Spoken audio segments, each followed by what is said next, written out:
하나님 말씀 함께 찾아 읽도록 하겠습니다. 하나님 말씀 오늘 두 군데 읽도록 하겠습니다. 먼저 누가복음 8장 15절 말씀 한 목소리 함께 읽으실까요? 좋은 땅에 있다는 것은 착하고 좋은 마음으로 말씀을 듣고 지켜 인내로 결실하는 자니라. 한 번 더 읽습니다. 좋은 땅에 있다는 것은 착하고 좋은 마음으로 말씀을 듣고 지켜 인내로 결실하는 자니라. 아멘. 한 군데 더 찾아 읽도록 하겠습니다. 이사야서입니다. 구약성경 이사야 28장 23절에서 29절까지의 말씀입니다. 제가 한 절, 여러분들이 한 절씩 교독하도록 하겠습니다. 너희는 귀를 기울여 내 목소리를 들으라. 자세히 내 말을 들으라.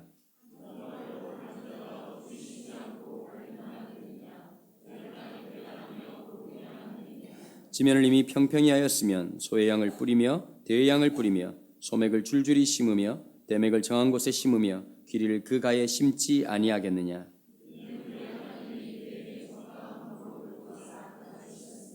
소의 양은 도리깨로 떨지 아니하며 대의 양에는 수레바퀴를 굴리지 아니하고 소의 양은 작대기로 떨고 대의 양은 막대기로 떨며.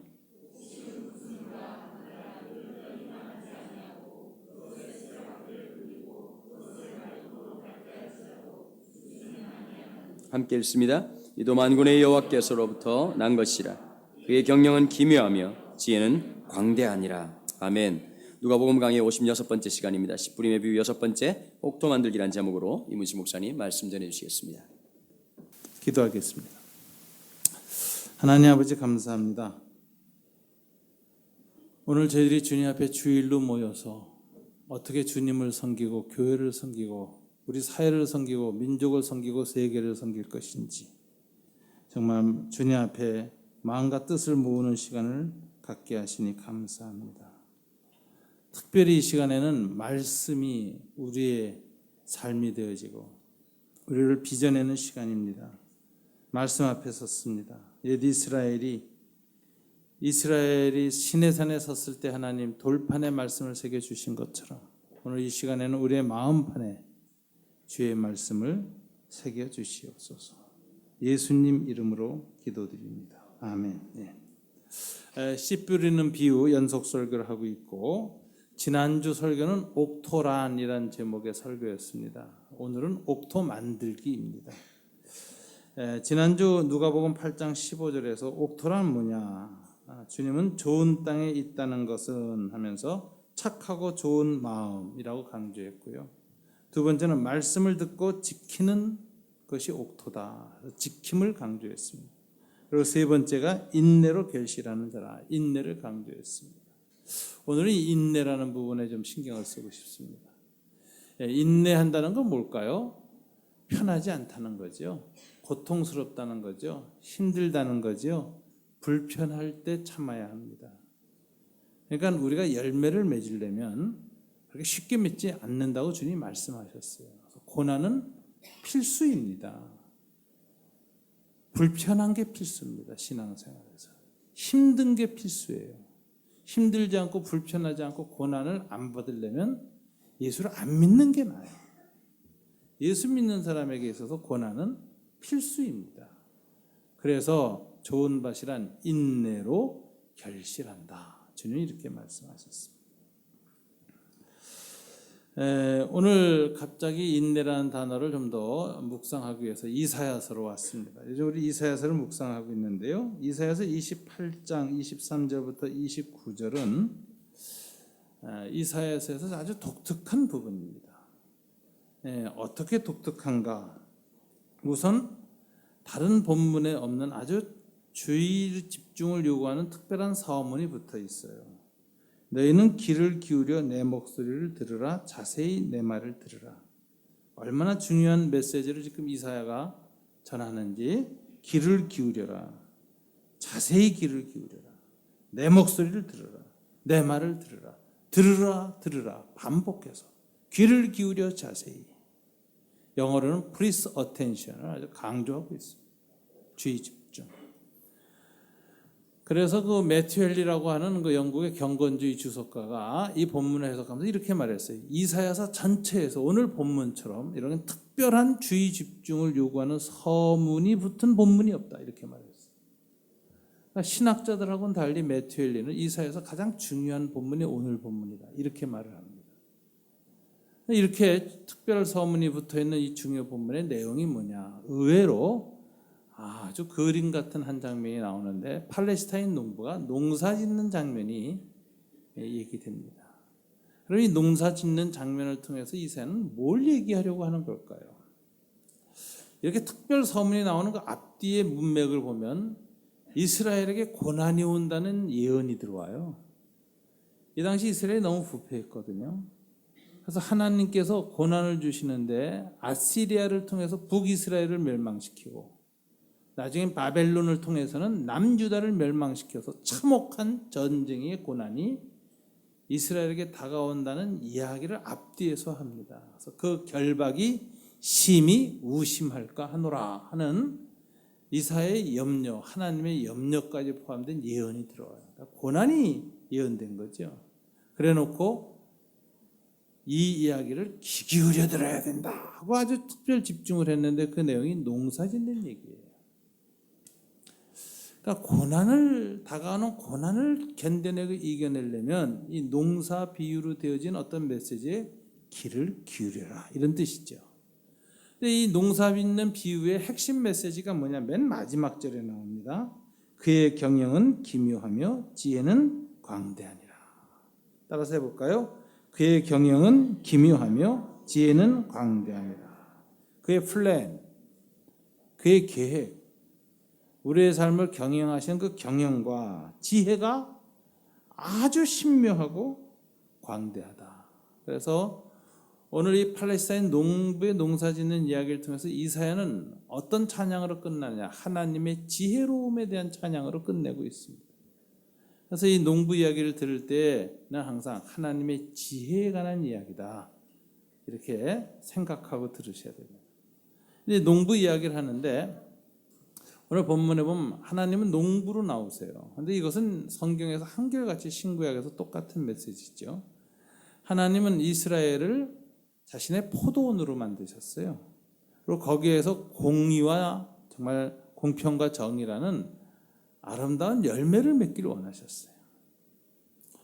그랬는데 거기에서 폭력과 억압과 불의가 가득하게 되어버렸죠. 이스라엘이 타락한 겁니다. 내가 극상품의 좋은 포도나무를 심었다 그러세요. 예수님의 피로 씻어서 어린 양의 피로 씻어서 출애굽해가지고 가나안 땅에 아주 오랜 연단을 거쳐서 좋은 품종을 심었는데 왜 이런 들포도가 되었느냐? 하나님 깜짝 놀라십니다. 그래서 하나님은 포도원 농부세요. 그리고 이스라엘은 하나님의 포도원이에요. 하나님 실망하셨어요. 그래서 포도원 망대만 남기고 포도원을 벽을 헐어버리십니다. 그래서 아시리아 바벨론이 침공해서 포도원이 다 망가지게 하셨죠. 근데 그걸로 끝나지 않죠. 신약은 또 위대한 어느 포도원 농사꾼의 이야기입니다. 하나님께서 이스라엘한 포도원을 포기하지 않으셨어요. 이번에 어떻게 하셨어요? 포도나무를 새로 계량종을 심으시기 시작하셨어요. 그 포도나무가 누구냐? 요한복음에 보면 나는 포도나무니 예수님이 계량종 포도나무예요. 너희는 가지다. 내게 접붙어 있으면 내 안에 있으면 많은 열매를 맺는다. 그래서 하나님이 친히 포도나무가 돼서 오셨어요. 그래서 아주 위대한 포도나무 농사꾼의 이야기, 이게 신구약에 일관된 이야기입니다. 오늘 본문은 이 농사꾼이 어떻게 농사를 짓는가 하는 과정이 나왔는데 세 단계예요. 첫째는 씨 뿌릴 때의 단계, 두 번째는 씨를 심을 때의 이야기, 세 번째는 추수할 때의 이야기. 오늘 첫 번째 씨 뿌릴 때 이야기를 들어볼까요? 너희는 귀를 기울여 내 목소리를 들으라. 자세히 내 말을 들으라. 파종하려고 가는 자가 어찌 쉬지 않고 갈기만 하겠느냐? 자기 땅을 개간하며 고르기만 하겠느냐? 지면을 이미 평평히 하였으면. 농사꾼이 봄이 돼서 씨를 뿌리려고 나갑니다. 밭에 나가봤더니 겨울 동안에 이 밭이 엉망진창이 됐어요. 짐승들이 다녔고 사람들이 밟고 다녔고 애들이 뛰어놀았습니다. 밭에서. 그리고 온갖 돌멩이들을 또 누가 또 갖다 놔서 돌밭이 또 돼버렸어요. 그리고 뭐 여러 가지 쓰레기들도 막 내다 버려가지고 아주 밭에 잡동사니가 잔뜩 섞인 아주 나쁜 밭이 되어버렸습니다.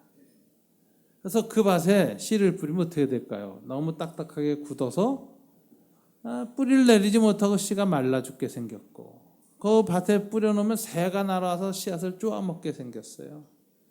그 안에는 또 쓰레기도 많고 돌도 많고 그래가지고 뿌리가 못 내려서 조금 내려갔다가도 죽게 생겼어요. 자, 봄이 됐을 때 이 팔레스타인 농부는 씨를 못 뿌립니다. 씨를 뿌리기 전에 뭘 해야죠? 밭을 기경해야 합니다. 그래서 쟁기질을 시작하고 썰해질을 합니다.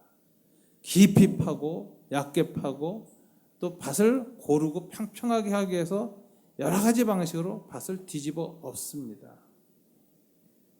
이게 인생 농부이신 주님이 먼저 하시는 일입니다. 여기서 쟁기질은 고난의 쟁기질이에요. 하나님은 저와 여러분의 밭이 딱딱해졌고 하나님의 말씀의 씨앗이 제대로 뿌리내지 못하는 완악한 상태다. 너무 세상 사상, 세상의 가치관, 세상의 인생관이 많이 밟고 지나가서 딱딱해져 버렸어. 아주 완악해졌어요. 뒤집어 엎으십니다. 여러분 마음속에 너무 세상 욕심이 많이 자라서 바위처럼 단단해졌어요. 주님이 그것을 그대로 둘 수가 없습니다. 그래서 시작하는 것이 고난의 쟁기질을 시작합니다. 큰 쇠붙이가 여러분의 인생 가운데 갑자기 꽉 박힙니다. 아프게 뒤집어 엎습니다. 견딜 수 없게 뒤엎어버립니다. 갑자기 고난이 시작합니다. 고난의 쟁기질을 시작하시는 하나님. 우리 인생을 살다 보면 갑작스럽게 고난이 시작되죠. 예기치 못했던 일입니다. 어느 날 갑자기 암이다 하는 선고도 와요. 어느 날 해고다 하는 소식도 와요. 어느 날 인간관계 굉장히 갑자기 어려워져서 우리가 견딜 수 없는 고통을 당하는 경우가 있어요. 요즘은 배우자 사이에 부정도 많고 그 다음에 이혼도 많더라. 인간관계가 갑자기 어려워집니다. 예상치 못한 고통이 너무 많이 빨리 오고 쟁기질이 시작됩니다. 근데 이제 쟁기질이 시작될 때 제일 괴로운 게 이게 언제 끝나나 하는 거죠. 보통 고난의 쟁기질이 딱 시작되면요 안 끝날 것 같아요. 대부분 앞이 안 보여요. 이거는 끝이 없겠구나 하는 생각이 들어요. 이건 죽을 때까지 지속될 고난이구나 이런 생각이 들어요. 그래서 그 고난의 기간 때문에 쟁기질의 기간 때문에 우리는 절망하기가 쉽습니다. 근데 오늘 본문에 보면 이스라엘에게 하나님이 이렇게 말씀하십니다. 파종하려고 가는 자가 어찌 쉬지 않고 갈기만 하겠느냐? 자기 땅을 개간하며 고르게만 하겠느냐? 지면을 이미 평평히 하였으냐? 자, 여기서 고난의 기간은 끝이 날 때가 있다. 왜? 쟁기질 하시는 분이 목적 없이 쟁기질 하지 않습니다. 목적이 있어요. 뭐죠? 파종하려고. 씨앗을 뿌리려는 목적을 가지고 쟁기질하기 때문에 무한히 쟁기질하지 않는다. 어찌 쉬지 않고 갈기만 하겠느냐.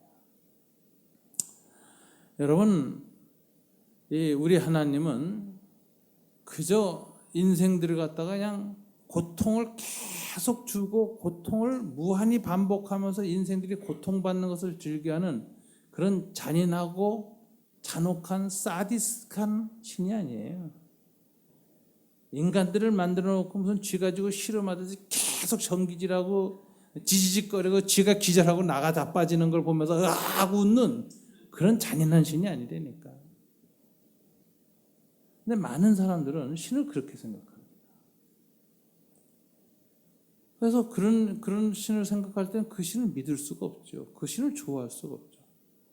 또는 그런 신이란 존재하지 않는다고 아예 존재 자체를 무시합니다. 무신론자가 되거나 신에 대한 인정을 한다면 분노가 일어나요. 신에 대한 저항이 생기죠.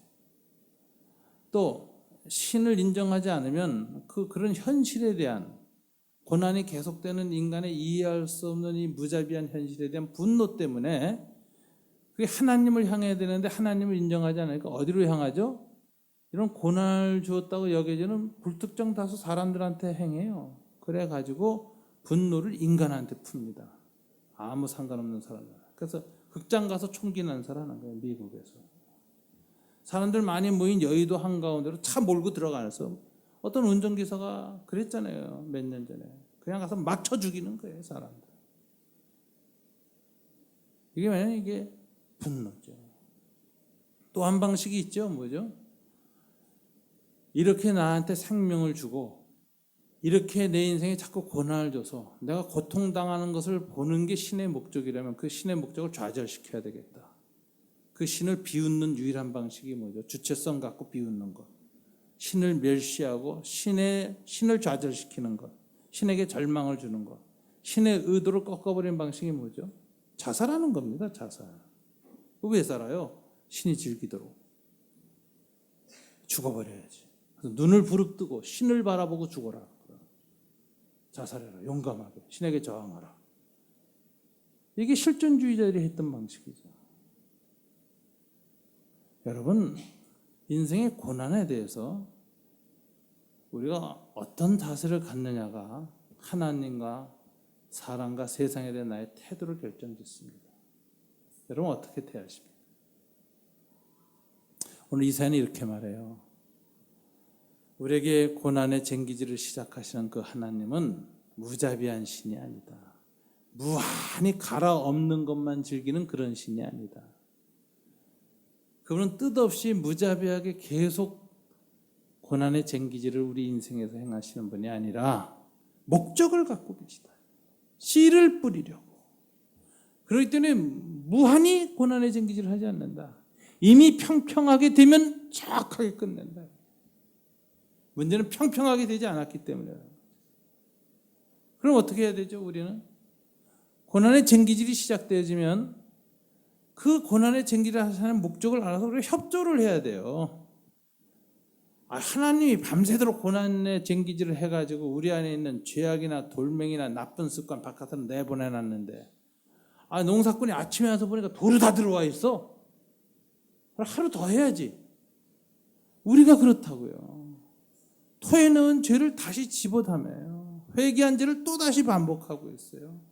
옛날의 삶의 방식을 또 돌아가 있어. 그러니까 하나님은 계속 쟁기질을 해야 되는 겁니다. 왜? 그분은 씨를 뿌리는 목적을 가졌기 때문에. 그래서 하나님의 고난의 쟁기질이 시작될 때 철저한 회개가 시간을 줄입니다. 그건 하나님은 무자비한 신이거나 일방적인 신이 아니에요. 그분은 농사를 지을 때 밭의 상태를 잘 들여다보면서 우리의 인격과 내면을 살피면서 우리가 진정한 회개를 하고 돌멩이와 죄악과 쓰레기를 다 내다 버리면 정확하게 멈추시는 거예요. 내가 3일 동안 뒤집어 엎어야 되겠다 생각하고 시작했지만 이거 보니까 하루면 되겠네. 그럼 하루 만에 끝내시는 분이에요. 정확하십니다. 근데 이게 3일이면 되겠네 하는 거 보니까 이게 맨날 도로 들어와 있어, 쓰레기가. 그럼 어떻게 되죠? 일주일 열흘 가는 거죠. 고난의 기간은 하나님이 정확하게 재십니다. 그분의 목적은 고난 자체에 있지 않고 무슨 씨를 뿌릴까에 있기 때문에 그분은 그분의 목적에 합당한 상태가 되면 정확하게 고난의 시간을 중지시키시는 분이십니다. 끝날 것 같지 않은 그 일이 무한히 반복될 것 같은 그 고난이 어느 날 갑자기 멈춥니다. 놀라울 정도로. 이게 하나님이 하신 일입니다. 그래서 이 고난의 기간을 정하시는 하나님의 지혜에 대해서 믿어야 된다는 거예요. 이 지혜에 대한 믿음이었을 때 절망하죠. 영원히 계속될 것 같은 이 고난 앞에서 저항하죠. 자살하죠. 분노하죠. 신을 저주하죠. 그게 아니라 뭐라고요? 이 고난의 시간을 조절하신 하나님의 지혜에 대한 믿음이 있을 때 우리는 그리고 그 하나님에 대한 인격적 믿음 때문에 고난의 쟁기질에 우리가 협력하고 동참할 때 하나님은 갑자기 예기치 않게 탁 멈추신다. 그래서 오늘 언제 농부가 이 갈던 것을 멈추느냐? 지면을 이미 평평히 하였으면 다 멈춘다. 이게 옥토 만들기예요, 하나님. 옥토 만들기. 그다음에 두 번째 하나님의 그 밭에 씨를 심어요. 근데 씨가 여러 가지예요. 소의 양을 뿌리며 대의 양을 뿌리며 소맥을 줄줄이 심으며 대맥을 정한 곳에 심으며 귀리를 그가에 심지 않겠느냐. 우리도 텃밭에 여러 가지 심죠. 팔레스타인 농부도 여러 가지를 심습니다. 얕은 곳에는 소의 양을 심습니다. 깊은 곳에는 그 아주 깨처럼 작은 것이 조금 더 굵은 거 대회양이라는 씨를 심어요. 그 다음에 소맥, 그 다음에 대맥, 보리를 심습니다. 밀을 심습니다.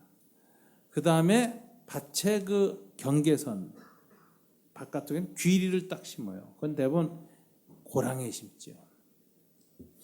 여러분, 하나님이 우리의 인생에 어떤 씨를 심느냐, 여러분의 인생의 시간의 밭에 주님이 어떤 고난의 씨를 심느냐, 이건 하나님의 결정입니다. 고난의 종류가 다 달라요. 어떤 사람 고난의 종류가 아주 가벼운 고난이 오는 사람이 있어요. 어떤 사람 깊고 무거운 고난이 옵니다. 그래서 하나님 앞에 우리는 불평하기가 쉬워요. 아니, 저 사람 저렇게 고난을 짧고 가벼운 걸 주고 왜 나는 이렇게 무거운 고난을 줍니까? 고난의 종류가 다 달라요. 질병의 고난도 있죠. 자녀의 고난이 있죠. 얼마 전에는 신문에 보니까 지체 장애 아들하고 같이 살던 엄마가 죽었더라고. 엄마가 집을 떠나지 말라서 지체 장애 애가 물만 먹으면서 열흘인가 있어 뼈만 남은 채로 옆에서 살아서 발견됐어요. 저는 그 죽어가는 엄마의 마음이 어땠을까 생각해요. 지체나 지적 장애를 겪은 아이들은 부모가 항상 기도하는 게 뭔지 아세요? 하나님, 저를 살려주셔서 우리의 죽은 다음에 하루 후에 죽게 해주세요. 그래요. 내가 죽으면 돌봐줄 애가 없어요. 사람이 없으니까. 이게 장애인들의 마음이죠. 부모의 마음이죠. 그 고난은 너무 무거워요. 제가 생각해도. 이거 어떡할까? 고난의 종류가 여러 가지입니다. 어떤 사람은 건강도 괜찮고 다 괜찮은데 일찍 결혼을 해가지고 애도 낳고 그래서 너무너무 좋다고 했어요. 요즘 젊은 사람도 30대 넘고 40대 넘어서 결혼을 안 해가지고 이 미혼의 고난을 겪는 사람도 있어요. 또 어떤 사람은 또 조혼의 고난을 겪고, 그런데 남자가 바람나 버려가지고 도중에 애를 둘 셋 놓고선 젊은 나이 이혼을 해가지고 그 애들 키우고 먹고 살고 고통당한 사람도 굉장히 많이 봤습니다. 여러 가지 고난의 종류가 들어오는데 그게 뭐 여러 가지입니다. 그래서 사람들이 살면서 하나님께 불평해요. 왜 하필 내게 이런 종류의 고난을 주셨습니까? 왜 하필 내게 이 고난을 줬습니까? 이해할 수가 없습니다. Why me? 왜 납니까? 라고 막 소리 지르죠, 하나님께. 근데 오늘 이사야는 이렇게 말합니다. 하나님이 고난의 종류를 택할 때 소의 양인가 대의 양인가 소맥인가 대맥인가 길인가 택할 때에는 그 밭의 상태를 보면서 가장 적합한 놈을 심는다. 얕게 패인 고래는 소의 양, 좀 굵은 밭에는 대의 양, 더 굵은 고랑질하고 쟁기를한 곳에는 소맥, 대맥, 귀리를 심어요. 자, 여러분, 인생에 항상 얕은 것만 심기면 좋은 걸까요? 힘들긴 하지만 때로는 남들이 겪지 않은 깊은 고난, 깊은 쟁기질을 당해가지고 막 그 밭이 뒤집어질 때는 그냥 차마 옆에서 보기에도 감당하지 못할 만큼 끔찍한 고난을 겪고 난 다음에 그 밭에서 깊은 씨가 뿌려가지고 크고 위대한 나무가 올라오는 경우가 있어요. 역사의 위대한 하나님이 사용한 사람들은 대부분 다 스카페이스라는 거 아세요? 고난이 깊은 얼굴, 상처 있는 얼굴. 예수님 스카페이스였죠. 마지막엔 형편없이 맞고 온 상처투성이로 죽었잖아요.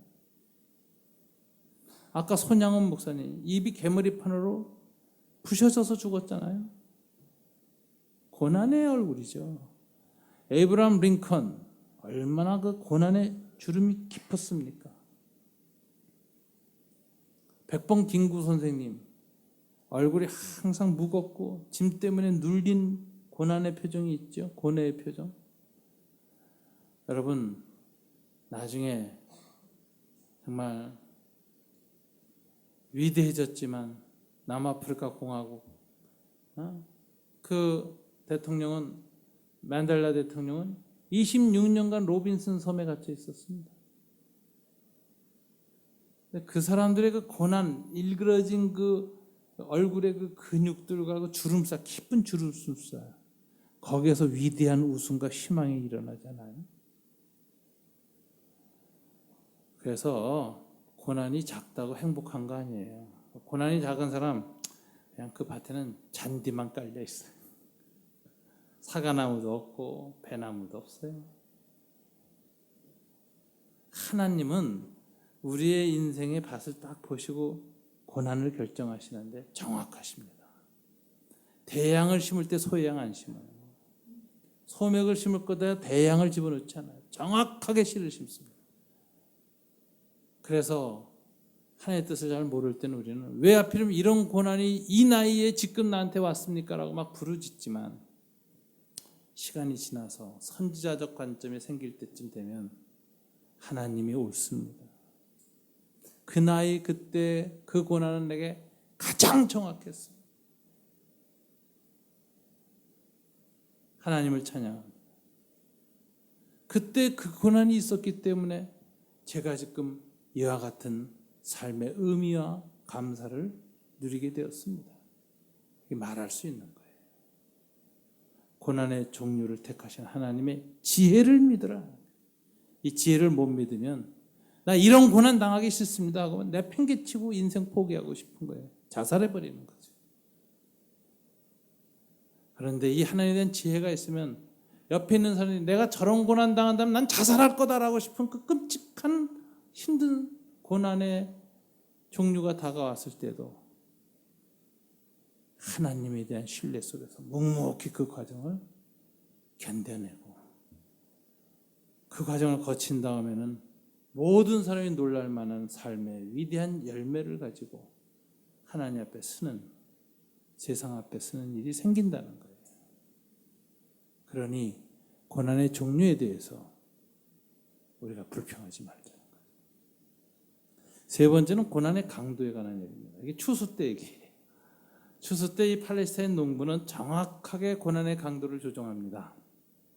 소의 양은 워낙 작은 거라서 추수하려면 굵은 막대기로 때리면 그 곡식이 깨져요. 그래서 작대기로 톡톡톡톡 두들겨서 추수합니다. 그 다음에 대양은 막대기로 툭툭툭툭 쳐가지고 이제 또 추수해요. 소맥과 대맥은 이 수레바퀴로 굴려요. 그래서 거기에서 껍질을 벗겨내고 알곡을 걷어내요. 귀리처럼 아주 굵고 질긴 놈은 팔레스타인 농부가 말을 타고 말발굽으로 밟습니다. 그래가지고 이제 껍질을 벗겨내는데 오늘 하나님이 이런 말씀을 하시죠. 소의 양은 도리깨로 떨지 아니하며 대양에는 수레바퀴를 굴리지 아니하고 소의 양은 작대기로 떨고 대양은 막대기로 떨며 곡식은 부수는가 아니라 늘 떨기만 하지 아니하고 그것에 수레바퀴를 굴리고 그것을 말굽으로 밟게 할지라도 중요한 말이 나오죠. 뭐라고요? 부수지는 아니하나니 껍질만 벗깁니다. 고난의 강도가 어떨 때 우리가 감당 못할 때가 있어요. 그래서 난 죽습니다라고 할 때가 있어요. 나는 알곡이 부서집니다. 내 인생은 여기서 끝입니다. 난 못 견디겠습니다. 탁 포기하고 죽고 싶은 그렇게 무거운 짓누름이 우리 인생에 올 때가 있습니다. 어떤 때는 아침에 눈을 뜨면서 너무너무 하루가 무겁고 힘들어서 이 삶을 오늘 하루 또 살아야 한다는 말인가 때문에 눈을 뜨면서 천국이기를 소망하는 그런 인생도 있는 거예요. 고난이 깊고 강도가 너무 심합니다. 그때 우리는 내 삶은 그냥 여기서 부서집니다. 알곡은 부서집니다. 이렇게 탄식하죠. 근데 하나님이 이렇게 말씀하세요. 야, 아니다. 엄살 떨지 마라. 내가 보장한다. 절대로 알곡은 안 부서진다. 뭐만 한다? 껍질만 벗긴다. 하나님의 이 고난의 날카로운 칼이 쫙 다가왔는데 얼마나 잘 지혜롭게 다루시는지 칼을 살은 하나도 안 베요. 털만 싹 깎여나가. 이걸 신뢰해야 된다. 여러분, 여기에 대해서 제가 좋은 예화가 있어요. 다니엘의 세 친구가 불못 속에 들어가는데 뚜껑을 열리니까 집어눌려던 사람이 먼저 다 죽었어요. 그 불문 옆에 있던 사람이, 화덕 옆에 있던 사람이. 그 한 3,000도 이상 넘어가야 그렇게 된다 그래요. 열기만으로 지직하고 타버리는 단계. 그러니까 이 세 친구를 묶어가지고서는 아마 이렇게 막대기 같은 걸로 해가지고 불구덩이에 던졌겠죠. 들어갔습니다. 그랬더니 묶었던 이 밧줄은 그냥 싹 타버렸지 않겠어요? 그리고 사람들도 싹 타 죽어야 되는데 인자 같은 이가 탁 나타나서 그 세 친구를 붙잡아가지고 하나도 안 타고 안 죽고 불 속에 돌아다니니까 느부갓네살이 하도 신기하니까 나오너라 그랬더니 세 친구가 나왔는데 그 재미난 일이 있어요. 그 느부갓네살이 제 일로 데려와. 그래서 세 친구 머리에다 대고 냄새 맡는 장면이 나와요. 본문에 보면. 왜냐하면은 머리카락 하나 끄슬리지 않아서 그 단백질이 타는 냄새가 안 났다는 거예요. 역한 냄새가. 저는 그 장면 보면서 묵상을 했거든요. 이야, 이건 너무 신기하다. 병사들이 묶을 때 밧줄로 묶다 보니까 다니엘의 세 친구가 팔에 털이 났는데 말이에요. 밧줄 사이에 털이 끼어 들어갔어. 그래서 던져졌는데 밧줄만 싹 타고 털이 안 탄 거야. 완벽한 보호 아니에요? 완벽한 보호.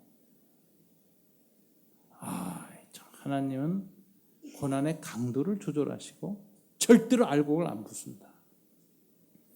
이 재미난 예화에 철로 역정 예화가 있어요. 기독교 우화죠.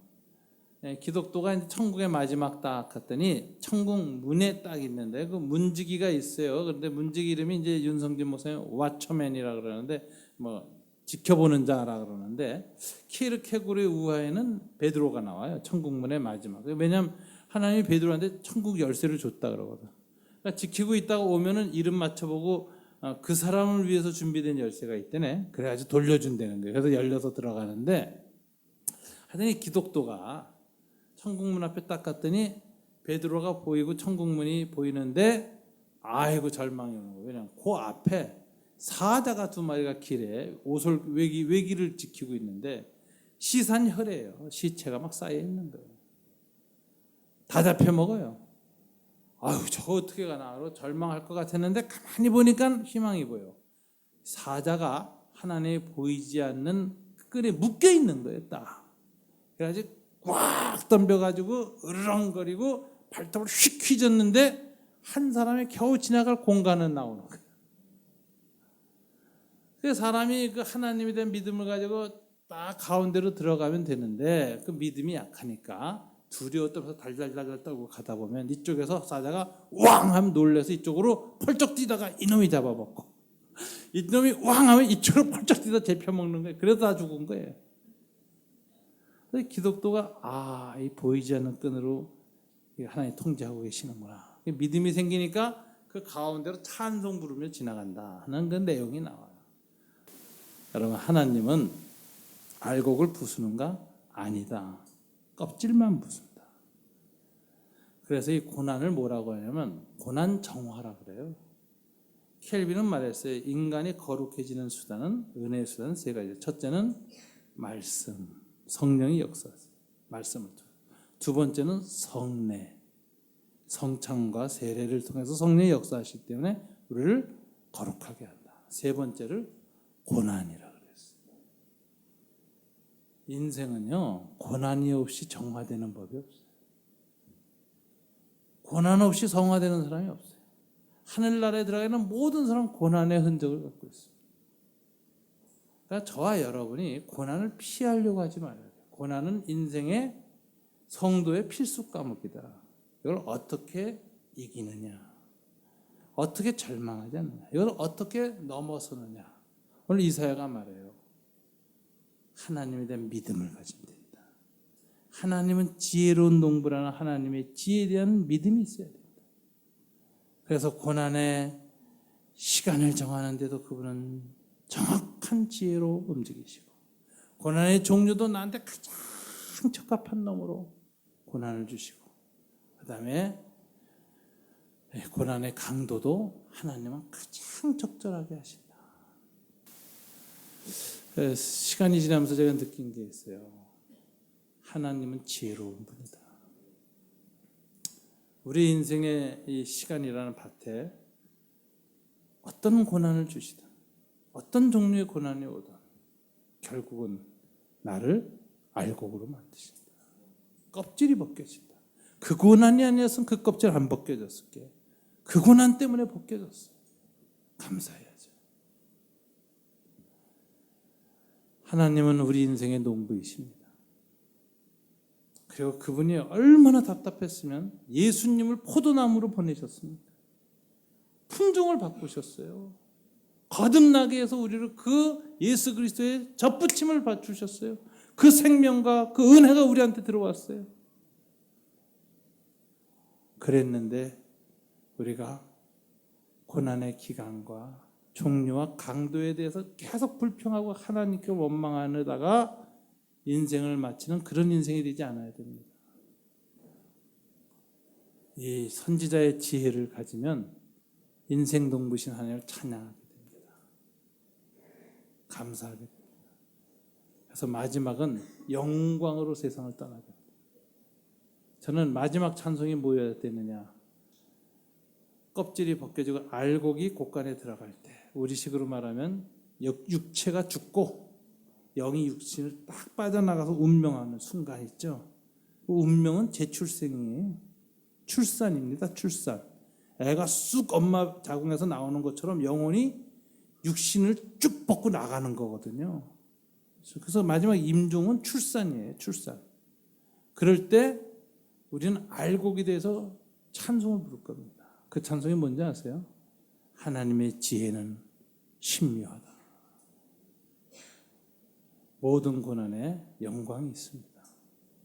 저와 여러분이 그렇게 인생을 살고, 그렇게 인생을 마감하고, 그렇게 하나님 나라에 하나의 지혜를 찬양하며 입성하는 저와 여러분 되시길 주님 이름으로 축원합니다. 기도하겠습니다. 하나님 아버지 감사합니다. 너희는 귀를 기울여 내 목소리를 들으라. 자세히 들으라 하신 말씀을 오늘 귀 기울여 자세히 반복하여 마음에 새기게 하시니 감사합니다. 하나님의 경영은 기묘하고 지혜는 광대하다는 사실을 우리 인생의 삶을 통해서 깨닫도록 도와주시옵소서. 우리 인생의 시간의 밭에 하나님의 고난의 시간과 고난의 종류와 고난의 강도를 조정하시는 지혜로우신 하나님, 지혜로운 농부이신 주님을 찬양하는 우리 인생이 되도록 도와주시옵소서. 예수님 이름으로 기도드립니다. 아멘.